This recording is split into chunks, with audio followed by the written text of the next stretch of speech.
good evening, everyone, or good day, wherever you are.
Who knows this song? This is Sweet Georgia Brown. It's more like a fiddle tune, but also a jazz tune, like an early one. And somehow had to do with the songs I played like 2 days ago in Berlin, where I played my last gig. I'm back in Cologne after probably 8 weeks. That's a long time. Just arrived here. So I hope you can hear everything well, the backing track and my playing and my voice. Already saw some messages in the chat, which is great. There's a question on how to work on the 10-hole double blow band, including the vibrato. Seem to be people from Scandinavia and from Hamburg too. That's great. So yeah, please let me know what you're working on right now. I can answer every question you have on music and just harmonica and everything music related. And today I thought we could take a look at the song Sweet Georgia Brown. So on Tuesday I played that concert at Deutsche Oper Berlin. I think that's what I read. It's the biggest opera house here in Germany. I think like 1,800 people fit in there, and I played with their big band, and they sold out the whole thing, which is amazing. I was one of the two soloists. The other one was the great singer China Moses. Please let me know in the chat if you know China Moses, if you heard about her. She's the daughter of Dee Dee Bridgewater, and maybe you heard about her. She's a great blues singer, R&B singer, jazz singer. But the gig on Tuesday, that was very bluesy with like jazzy songs from the 20s and the 30s. We played Sweet Georgia Brown too. We also played the St. Louis Blues, which we talked about earlier on stream here. I don't remember which series that was, but you can find it on the Hohner channel. We also played some other blues songs, some songs by China, some songs that were originals of mine that were arranged for the big band, which was amazing because that was the first time for me to play my own compositions with a big band. So we played a song called Om de Rotonde, which is Dutch and means around the roundabout. Might be true. It's very, very bluesy. It's on my album Algieri.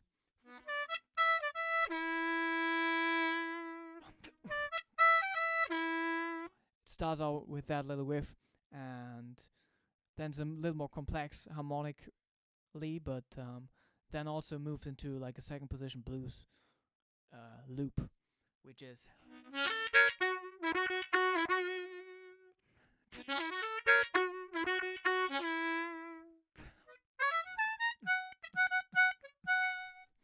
something like that. You can check it out on the album. Or the other song was Home Base, which also includes like a 12-bar blues form in minor. So I played the third position solo over that. And we also played Bluesette, which was great. A great arrangement, a great new arrangement, which I think it started out in 4/4 or the other way around. It always switched between 4/4 and 3/4, and the dotted quarter notes of the 3/4. 1, 2, 3, 1, 2, 3, 1, 2, 3, 1, 2, 3, 1, 2, 3, 1, 2, 3. The dotted quarter notes, they became the new quarter notes of the 4/4.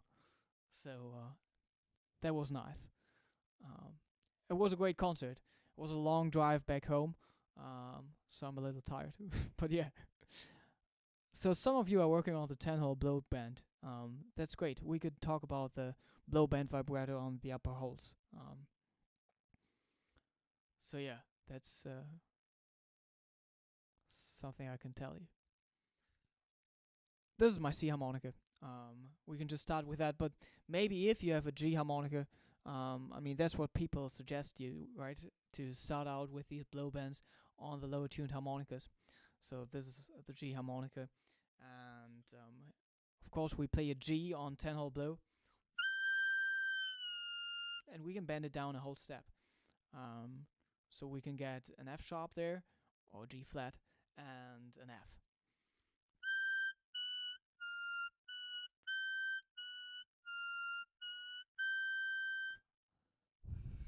So already, if I play the 10-hole blow naturally, my tongue is pretty far up front in my mouth compared to playing lower holes on the G harmonica or on any other harmonica.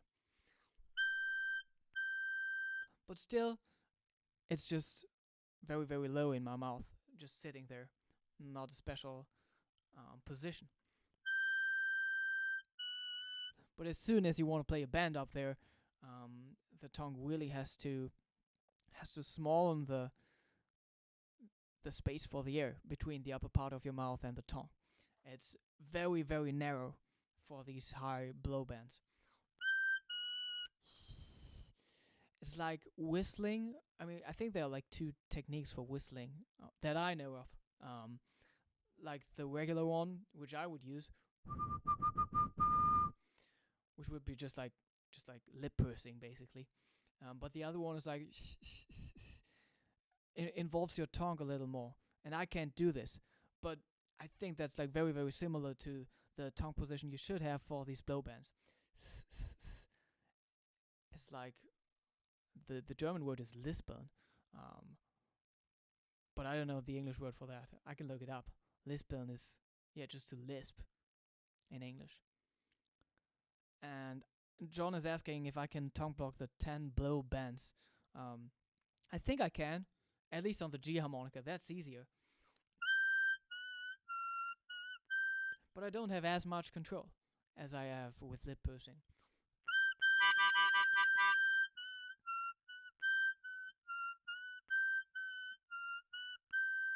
So that was tongue blocking, but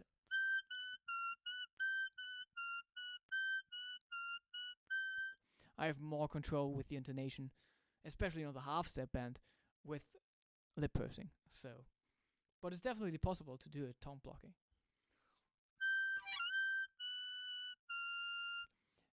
And of course, the embouchure and just the general resonance chamber is not close to anything we use while talking in our everyday life. So it's a little weird.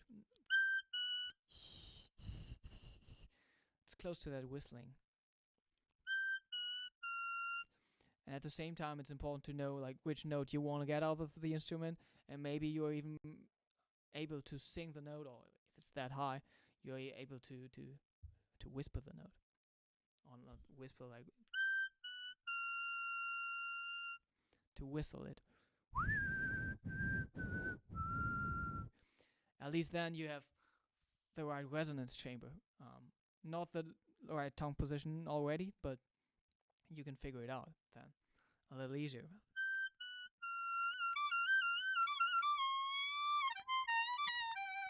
And it can sound very pleasant on the G harmonica.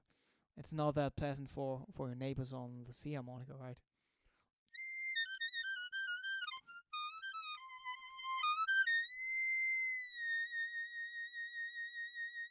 And we're also talking about the vibrato, so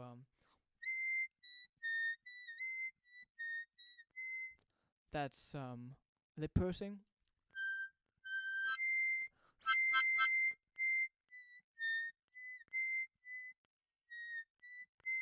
That's me trying to intonate well with tongue blocking on the C harmonica.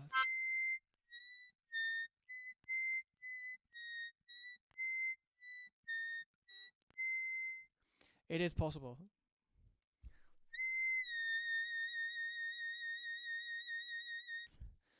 So talking about vibrato on these high blow bends, so first of all, vibrato is just the change of pitch in time, right? So it's not about the volume, but really like the pitch moving up and down. It can be around the note you're playing, or it can be below the note and always coming back to the original pitch, or above the note and always coming back to the original pitch. And the amplitude can be different, of course. So if we go back to the G harmonica, I think that's a little better.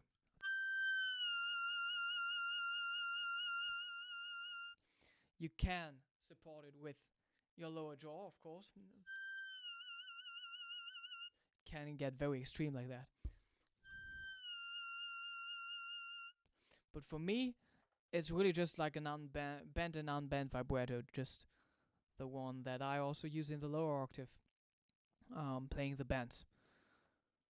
So it's really just a lot of quick, small bends.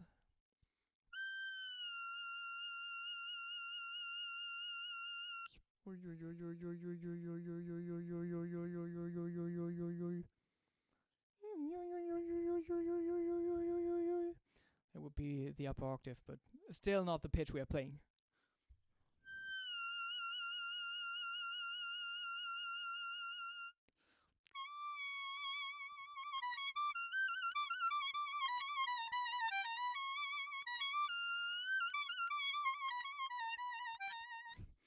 You can sound very like Eastern European up there too.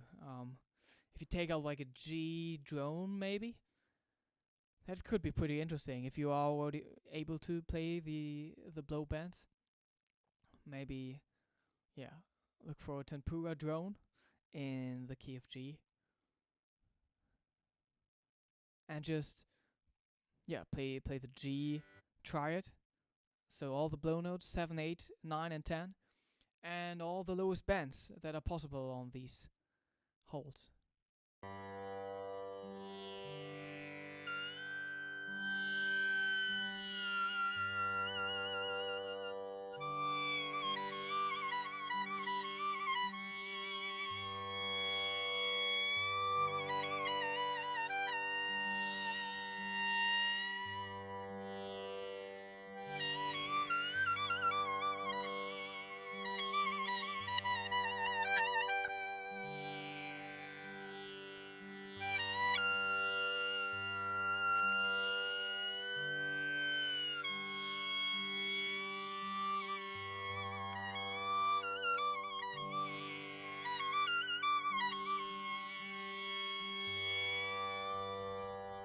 And it's very bluesy, because you have the sharp 11 in there, or the flat 5, which is the 9-hole blow band down a half step. So that's like the full half step bend on your C harmonica in second position.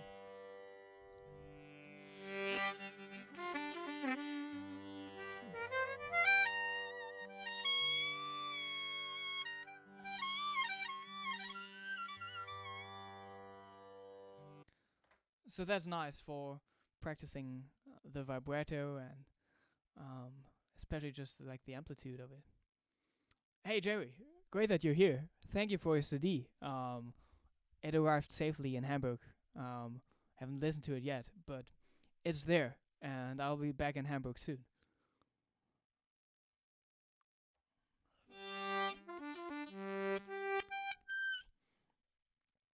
So with these drones, you have a lot of time to just explore how extreme you want to get with the vibrato. And if you can do the bands already, that's the greatest thing you can do. Just type in like tempura drone, and then the key you're searching for on YouTube, and then you can find all of these. If they are like too meditative for you, you can also look for cello drones. They might be a little more pleasant for you. So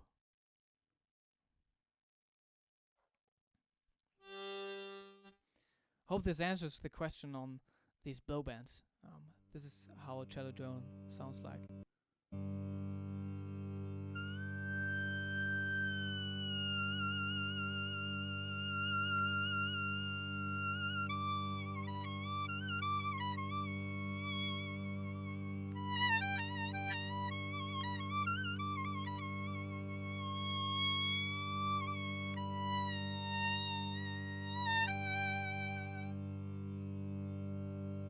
I mean, for this, I actually like the tempura drone better.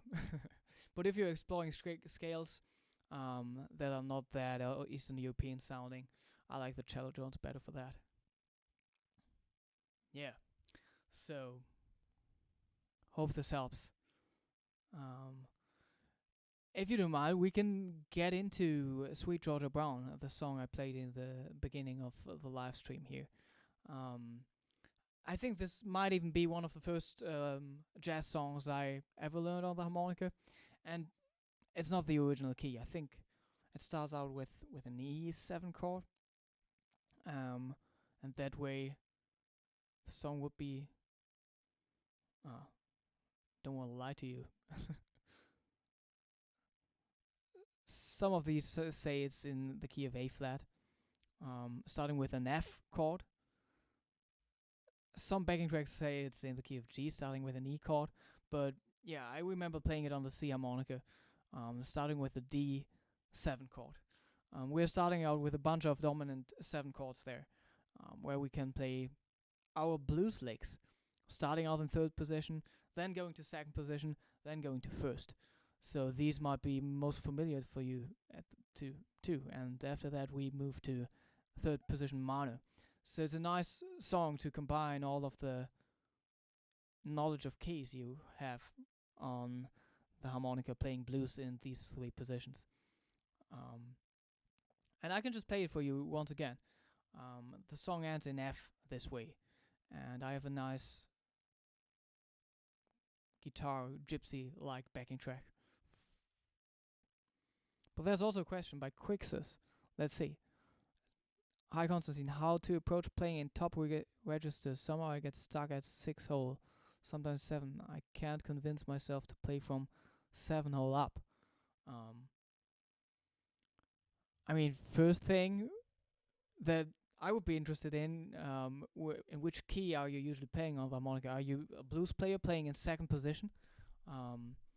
Then I can definitely understand why you're not playing too much above hole 6. Because it's harder to just play as expressive in that register in second position. But maybe you're not. Okay, yeah, blues, second position. So yeah, if I go to my C harmonica,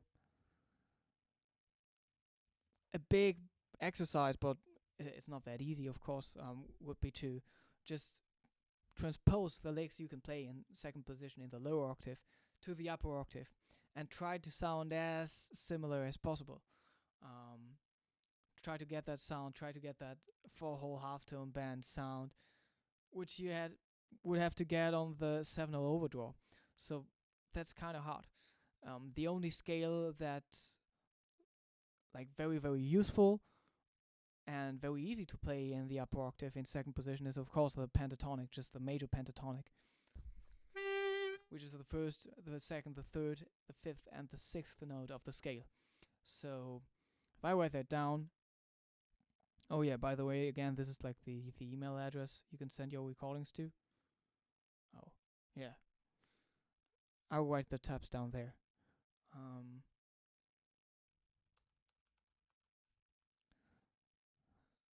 That's the pentatonic in the key of G in the upper octave.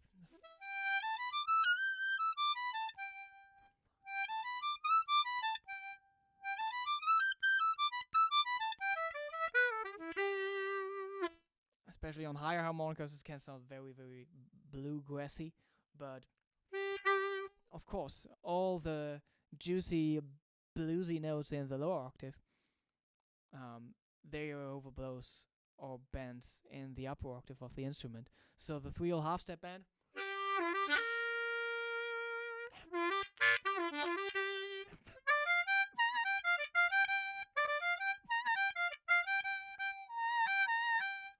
that's the 6/0 overblow to get the B flat, and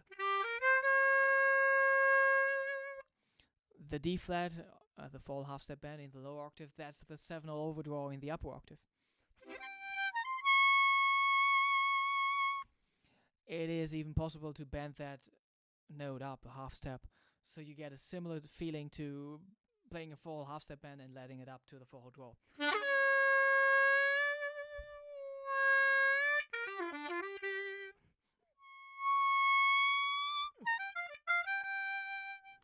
But of course, like the whole thing, it's just the whole breathing pattern is completely different, and you, of course, you can't get the same vibe from it, but you can try to sound as close as possible.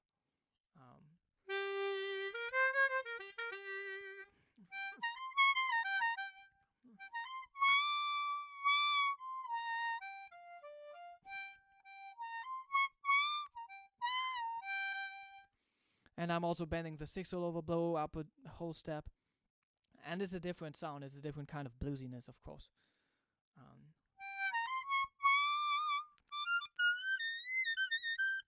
And that's true. Like the the 10 whole step bend.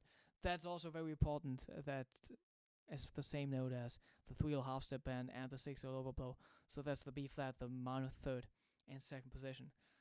So if we get up there, we probably want to play that note too.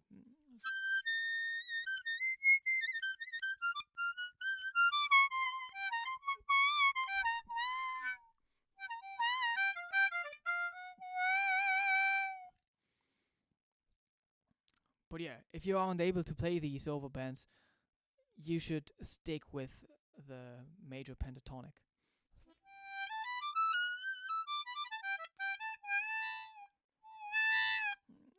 I like the 6/0 draw with the 7 hole included, just like a little bit. That's a pretty bluesy sound you can get without any overbands in the upper octave.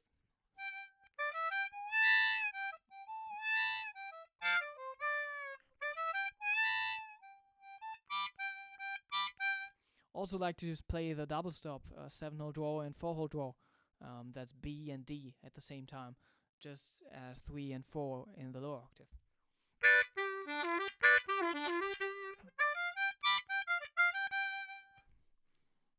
Just try to find the stuff you can play in both octaves, and it would be great exercise just to like get a similar vibe in the other octave. Maybe there's a lick you like to play in the upper octave, and you can transpose it down and try to sound as close as possible to your upper octave version.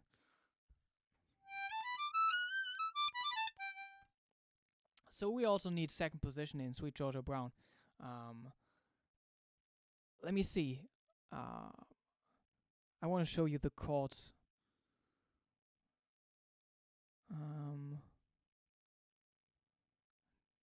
just gotta tell the streaming program where the file is. I think it's on my desktop. So this is C harmonica. It also says fiddle tune. Starting out with the D7 chord, so that's third position. And then we also have the G7 for 4 bars, that's second position. And then we are playing over C7 for the other 4 bars. And that's actually resolving to F major. So, let me play the thing for you again. And I will just tell you the chords I'm playing over.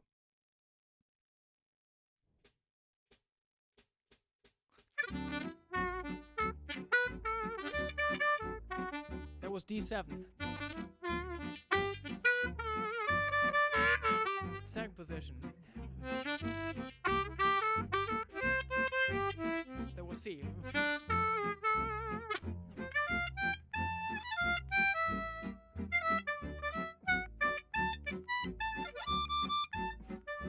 D major triad.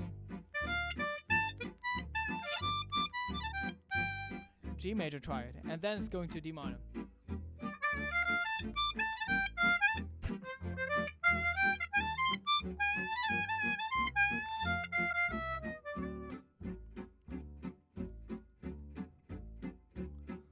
So it's nice, like the so it's starting out in D with a D7, but also later it goes to D minor, and then it goes, which is actually the parallel minor of F major. So we could say the whole thing ends in F major, so the song is in F major. But we're going through all these positions for us as harmonica players. So we have the D7 first. So let me write down the tabs for the melody here, because back in I don't know when this song was written, but probably around 1930. And it was very, very usual to just improvise over these songs with the arpeggios. So yeah, it was composed in 1925. So just using the arpeggio notes and some approach notes, the modern thinking of like chords being the same as scales, just being notated in another way, like horizontally and vertically. That's very modern. That wasn't the thinking of the players back then. So we're starting out. Just want to edit this. Yeah.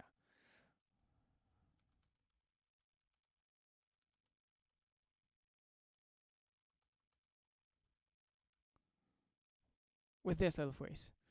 This is what we play over the D7. That's third position blues, basically.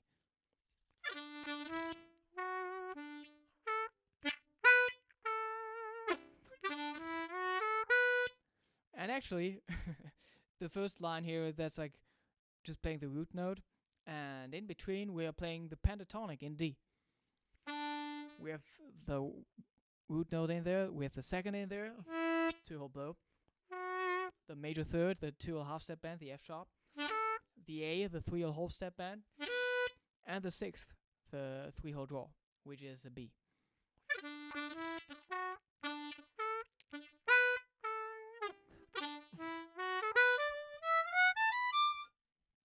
That's like the bluegrassy major pentatonic.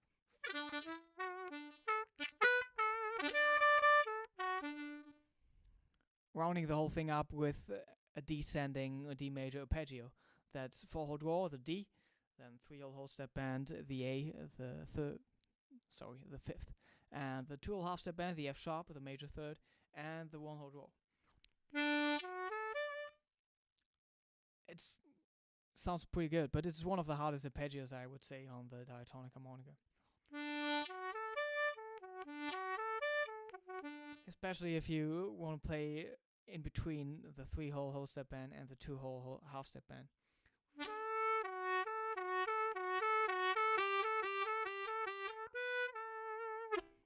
That's over the rainbow.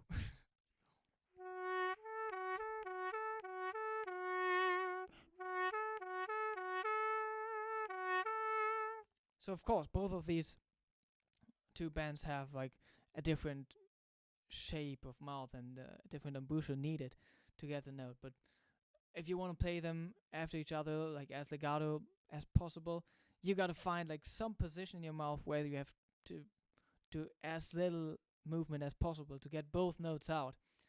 Otherwise, you won't be able to play them legato.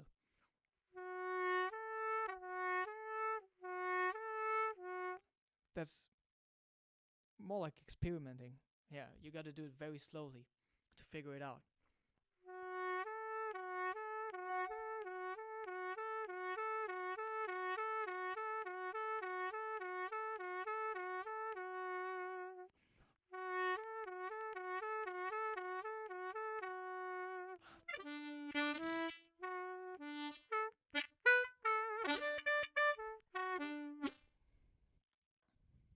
So that's the first motif. The rhythmic motif stays the same over the G7 chord. Just a few of the notes are adjusted, and then we're ending with the G major triad, which is also played descending. So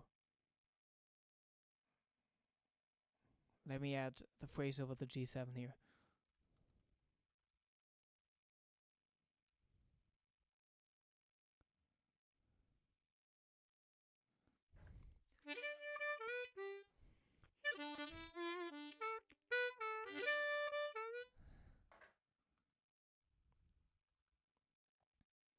I think that's how I play it.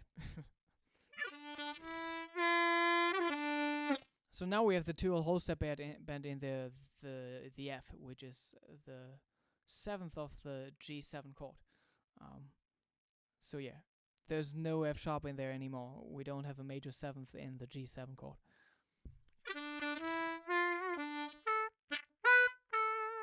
But besides that, all the notes are still in the Mixolydian mode of the G7, so everything stays the same except for the 2 half step bend, which transforms into that 2 whole step bend.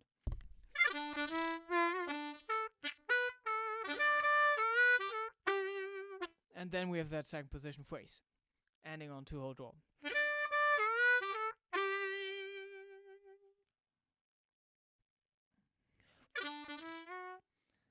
Maybe I can change. Hope you can read this well enough, but maybe I can change it to black. I'm not sure how to do this. I'm sorry. Oh yeah, color. Choose the first color. Let's say black. See what happens. Oh, that's nice. Second color, also black. Is that any better? Not really. It's weird, right? Sorry. Let's go back to white.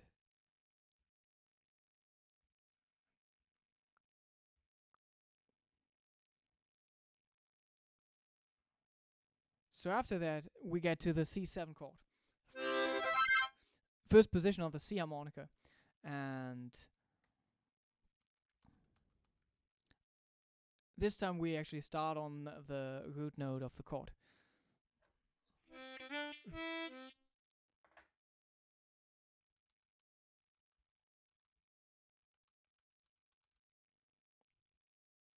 But also ending with the major triad, it just played descending.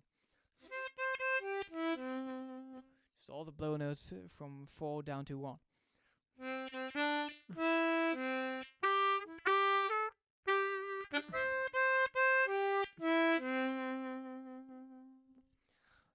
Maybe nice to have that like airy sound on the blow notes. I like that a lot. Carlos de Junco does that a lot, I think.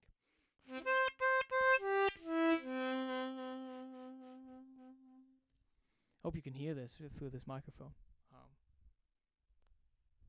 I don't know. This is what I like to use. This is a microphone by SE Electronics. They also basically invented the new microphone with Hohner, the new Blues Blaster. I think that's what it's called. I still haven't got one, but I will get one, and I will show it to you as soon as possible then. But it's a great blues microphone, which I got to check out very early on. Um, yeah, so it's by Hohner and SE Electronics. But I need a few more blues gigs for that, I think. Playing too much jazz and classical. Maybe get an amp or something.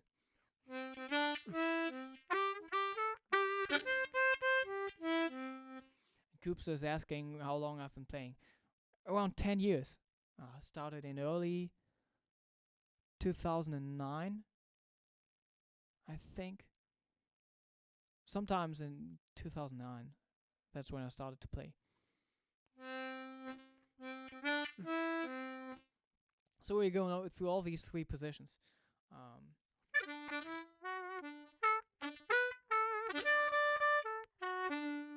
That was D7.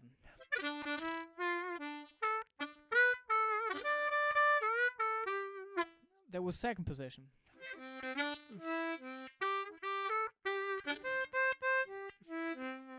And that's first position. And then what I like to do, I like to jump into the upper octave.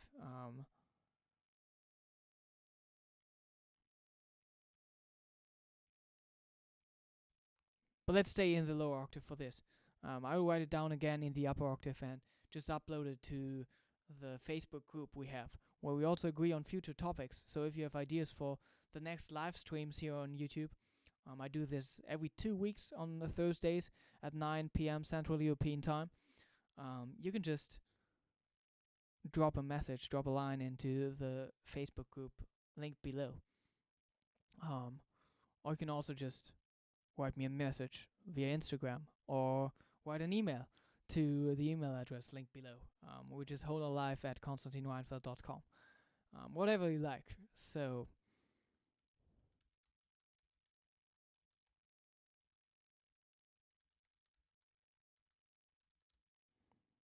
that's the ending phrase. Need to find space for all of this.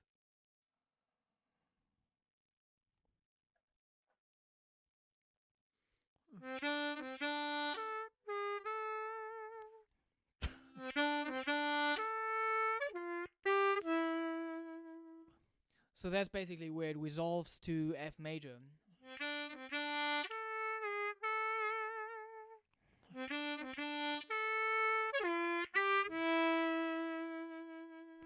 And this little phrase actually sounds like the whole phrase resolves back to D minor, because as you can see on the sheet, there's bar 16 with that 2-5 going to D. That's an E minor 7 flat 5 and an A7 flat 9, which should resolve to D minor, right? But it doesn't. It goes to D7. So yeah, this is a nice little surprise, which makes the song a little more interesting.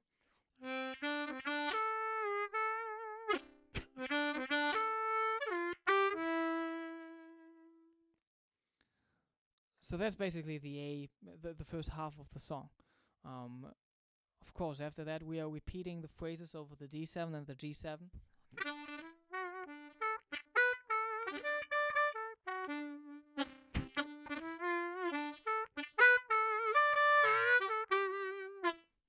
And then we're actually in the key of D minor. So that's like the second bracket.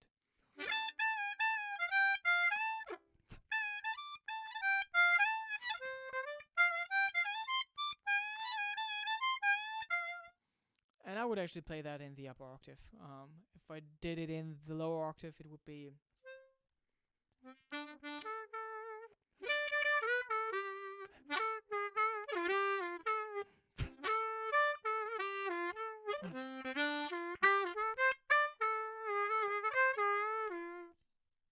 Yeah, it's a little stronger in the middle octave, I would say.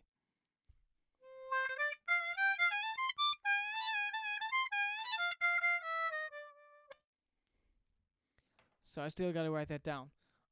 Of course, I will upload the tablature and maybe sheet music for this or lead sheet to the Facebook group. Let me see. I can probably plug in my MIDI keyboard to play some of the chords.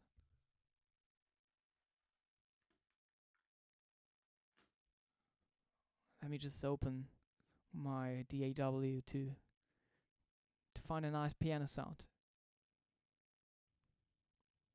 And I hope you can hear it then.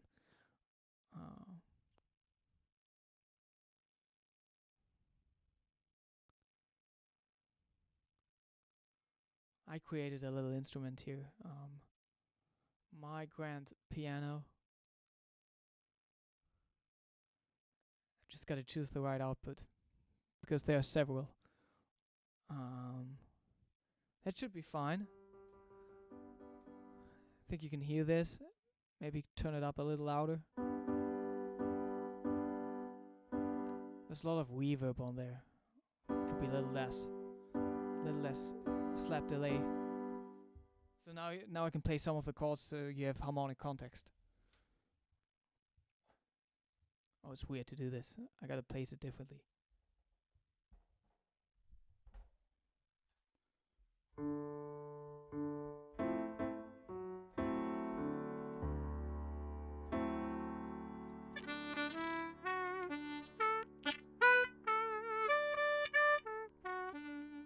That's the D7.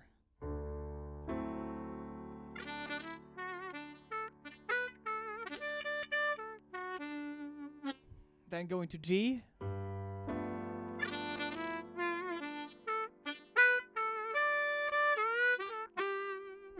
Then go to C.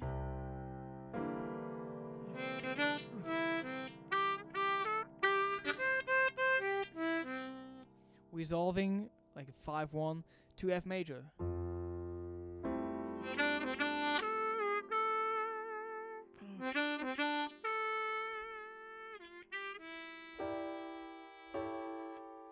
That's the 2-5, where you actually think it goes to D minor, but it goes back to D7.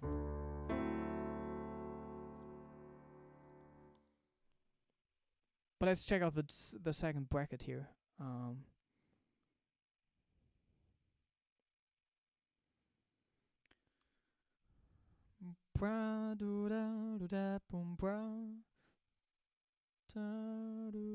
There's actually a very, very nice version of this, played by Mariano Massolo, who's an amazing gypsy jazz harmonica player from Argentina. He has a lot of students, I think like 500 or something. There's a very big harmonica community in Argentina. Hopefully some of you are from Argentina. We already had some people from Argentina on the stream.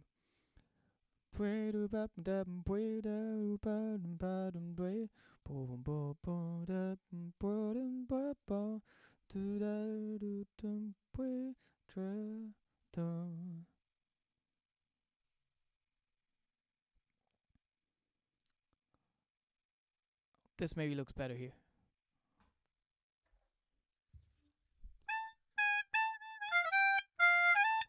And this is the second bracket, so that's line 5. Starting in line 5, then we're actually in D minor.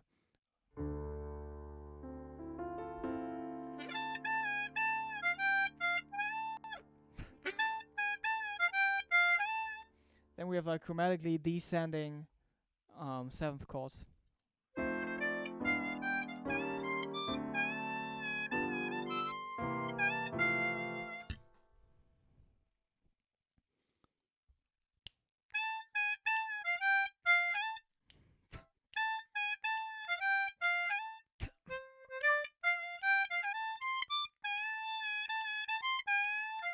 And it has that sweet bluesiness to it, like 12th position where we are able to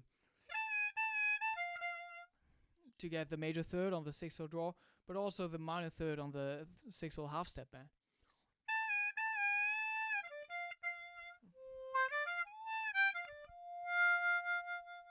Very sweet. That's a little lick or riff from that Jason Ritchie song, "Sweet Lovin'," I think. That's what it's called. Very, very beautiful. I think he plays it on a low harmonica.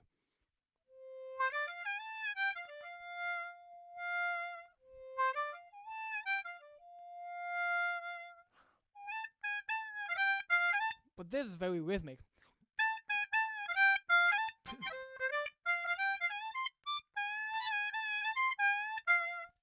ending on the F, the five-hole draw. Joey is asking when I'm coming back to Spa. I've never been to Spa. I always wanted to go. I don't know if I'm invited. I would love to go. I think it always was a problem for them to bring artists from Europe. Or of course, it's like more expensive to get artists from Europe there.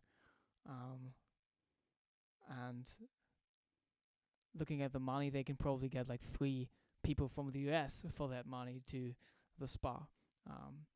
But if it ever works out, I will definitely go. So, yeah.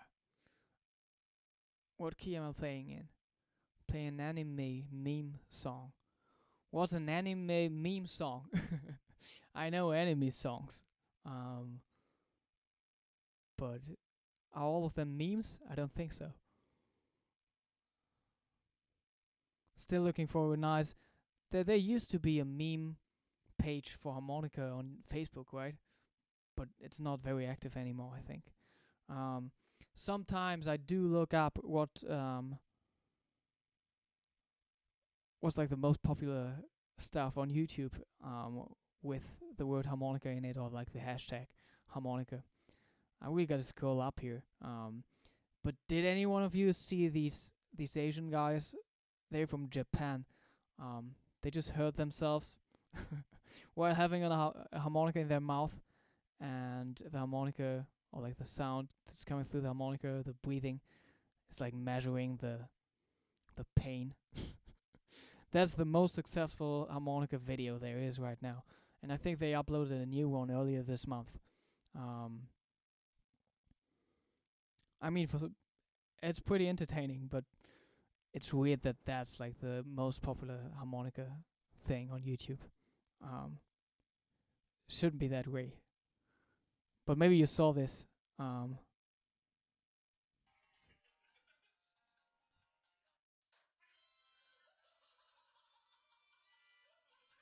Yeah, and this has like 2.5 million views. But that was like 10 days ago. Probably has like more than 3 million right now. Yeah, we should do something against it. I mean, it's funny, but would be way more nice to have like a real harmonica video to be the most popular one. And I know that Asia is really into harmonica. Yeah, and I'm coming back to Asia this year, playing at the Seoul Harmonica Festival again. So I'm really looking forward to that. Maybe I'm even playing a festival with my pianist Benjamin Nuss before that in China, on an island, but I forgot how the island is called. Maybe you know about it. If I Google island China, it's a very big one.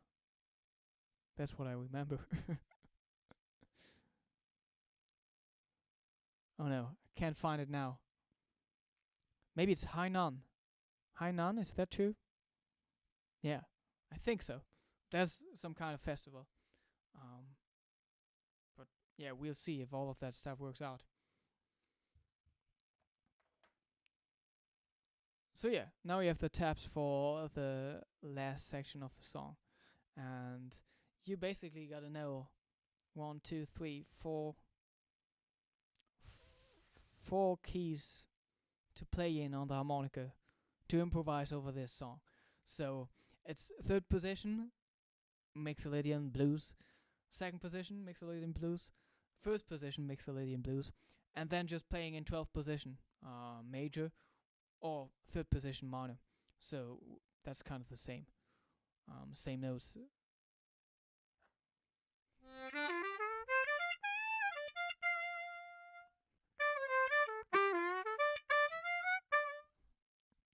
And I know that a lot of people in Asia play tremolo harmonica. They're amazing harmonica players on the tremolo. Playing several tremolo harmonicas at the same time, switching between them and like playing chromatic music on it. And they do it seamlessly. It sounds great. It's a nice sound, I have to admit. Let me see. Let's check out a D cello drone to play some Mixolydian in D over that. And I would just write down the scales now up here. Starting out with a D Mixolydian scale. Starting out on D with just 2 whole draw. 1 whole draw, sorry.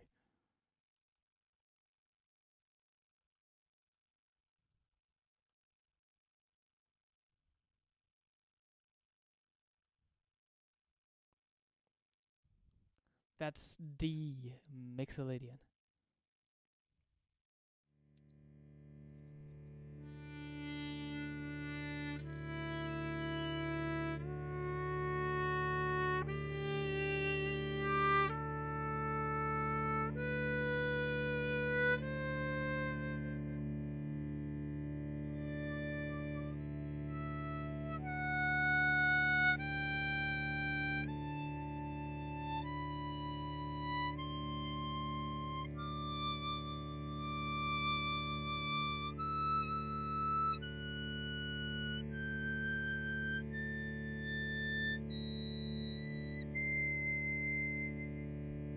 Can't get the D up there.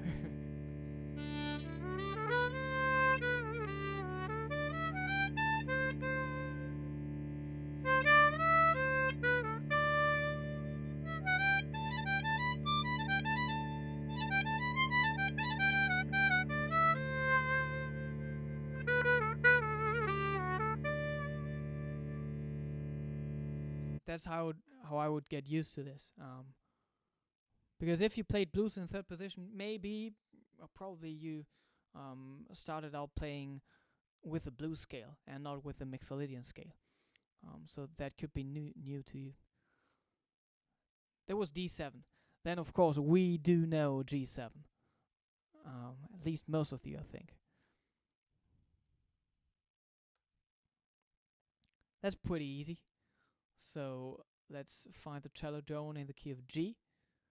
And just explore the scale again very, very slowly first, playing the scale ascending and descending, and then we can play freely over this, at least rhythmically.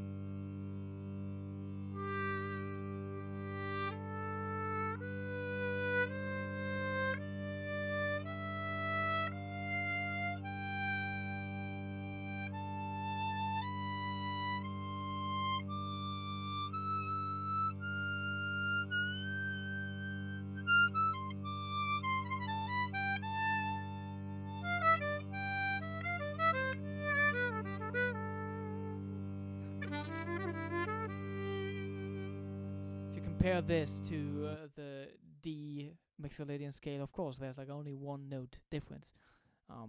In the G scale, we have an F in there instead of the F sharp. And if we move further, we also only have like 1 note difference between the G and the C7. So there won't be a B in there anymore. We'll play a B flat over the C7. Talking about the Mixolydian scale here. So, we can really play this over the whole range of the instrument, over all the 3 octaves.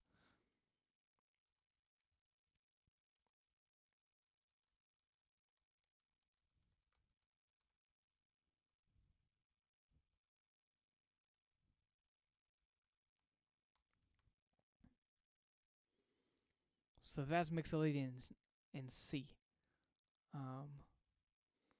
And I'm glad that you like my bending technique. I just noticed that my harmonica is a little out of tune. Most of them are. I really gotta have them tuned again. I just noticed that like the natural notes on the instrument aren't quite tuned to the notes that the cello drones are playing here. So that's C.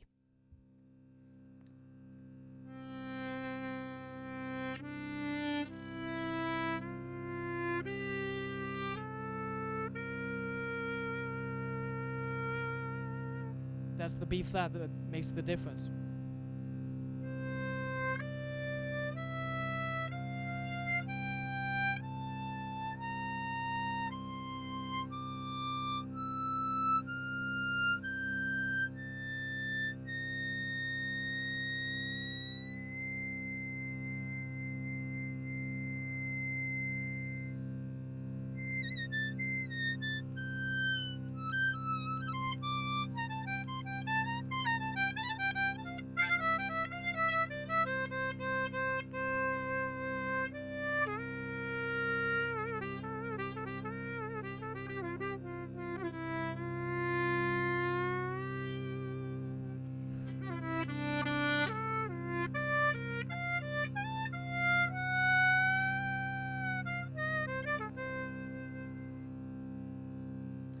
of course, as we know, over all of these dominant chords with the seventh, we can just play blues scales over this too. So there would be a second flavor. But yeah, it would be best to start out with one flavor first. Maybe just play Mixolydian, and then do the next step and just play the blues scale over these three chords, and then you can start to combine, and then your solo can get very, very interesting, and you have like tons of possibilities to express yourself melodically, and also use contrasts, playing some notes that are part of both scales, which is interesting, but also playing notes that aren't part of both scales, and you can really make clear which mood you want to play over this. So these are the first three dominant chords, and the other one is just F major or D minor. So we're in the key of F major playing 12th position, or D minor playing 3rd position. Actually, let me think about this. It's the same notes as C Mixolydian, just starting from D and ending on D for D minor, or for F major, starting on F and ending on F.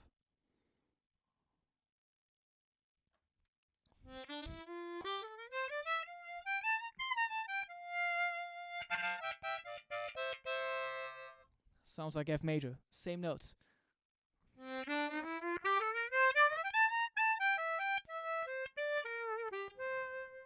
Sounds like C7 Mixolydian, same notes.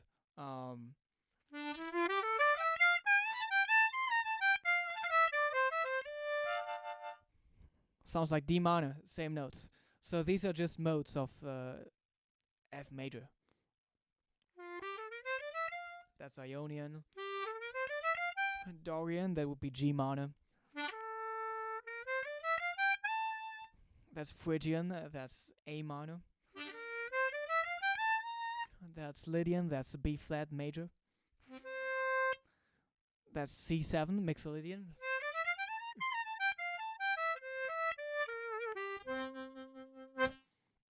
And then we have D minor left. 6th mode of F major, or just the parallel minor, which is called Aeolian, and then we have Locrian, starting from E.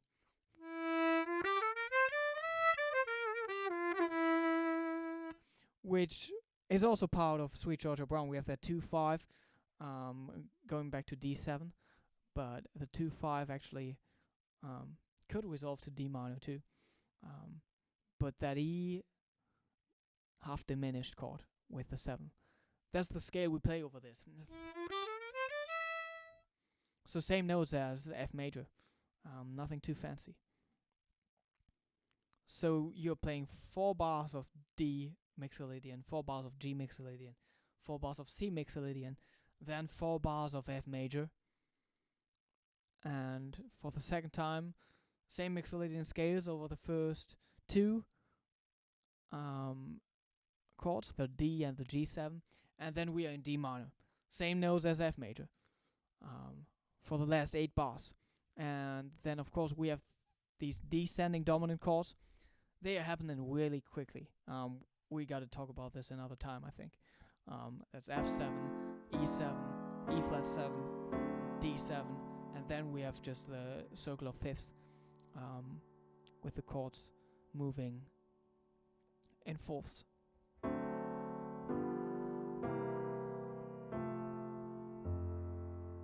So starting on D, that's like a 6-2-5-1, just with dominant chords. So F, D, F, G, A, B, C, D. That's the 6th chord, the D7. Then F, G, that's the 2 chord. F, G, A, B, C, that's the 5 chord.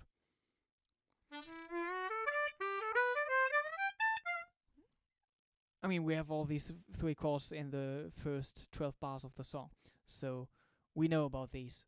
We don't know about the F7, E7, and E flat 7. These are pretty hard arpeggios. Let me write them down. That's the last thing for today.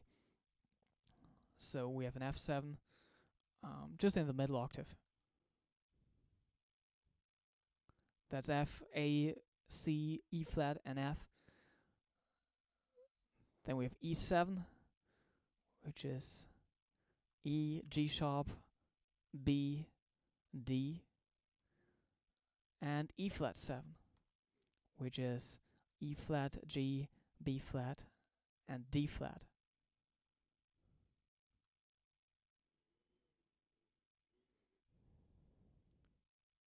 Could be easier, but you can survive just playing F major or D minor over this. But of course, if you know these, you can really take advantage of these chords and add some more flavors than just the major pentatonic stuff you play over this or the bluesy stuff. So yeah, I hope this helps. Oh, where can I donate you $100 right now? I mean, these are basically for free for you. I do videos, or try to do more videos on my YouTube channel. If you really want to support me, you can do that via PayPal. My email is just kr@konstantinreinfeld.com. I think that's right. Yeah. And I can just use that money to make better streams. Maybe get better light here. I mean, I have better light in Hamburg. Here in Cologne it's not that good. But I haven't been here for 2 months. So just came in the door after returning from the gig in Berlin. So I'm doing this every 2 weeks on Thursdays at 9 p.m. Central European Time. This was the 16th live stream, which is crazy. Really looking forward to the 17th. If you like to play this song, please record yourself. Even if it's just like a portion, or you playing the arpeggios, the D7, the G7, and the C7. Or send me your 10 whole blow bands. That would be exciting too. Check out the Facebook group, link below in the description box. And then we can agree on a new date. I know that I play a gig on March 12th, so maybe I should stream next week again already. Please let me know if that would be good for you. That would be March 5th. The next option after that would be March 19th. That's some time to go. So maybe I should do it next week. I will keep you updated in the Facebook group, link below. So I will also upload the chords and the lead sheet and some harmonica tabs for this. So yeah, please let everyone know about these live streams. Invite them to the Facebook group, and I look forward to hearing your recordings. And I hope you have a great day or great evening wherever you are. See you very soon. I would say next week, same time, same place probably. Bye bye.